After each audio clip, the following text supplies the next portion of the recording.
The language of the covenant. One of the things you will find that God is doing in this new season of change is to clarify what it means to be in a covenant. As our TCJCUC course bring out, we learn what we live. Before the restoration of the covenant, Christians came to believe in Jesus in different ways.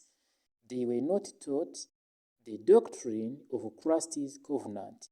They lived, worked out what they learned and began to bond over a shared language they became very familiar with. And it's understandable that the language of the covenant will be unfamiliar.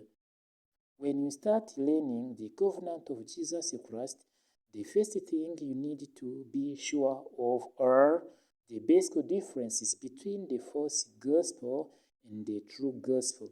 This is called the spiritual awareness, and it's step one of our TCJCUC course. Spiritual awareness is a good thing because God is teaching you what your faith is hanged on. The language of the false gospel is exploratory, meaning that believers are looking for something because they haven't learned about the operation of God in their spiritual growth cycles. They can't learn from that daily contact, and so they will continue to search for clarity about God's will. In truth, their conscience is still defiled, reflective of the nature of man. They are basically crying out for closure. It's a common cry and therefore a familiar voice.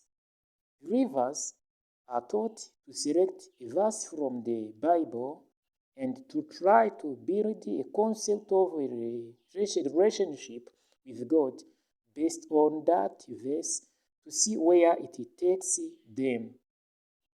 They are seeking to clarify whatever they are facing, but the covenant fellowship is found in the priesthood. And this is the priesthood, and this is where Christ is truly seen, practiced, and experienced.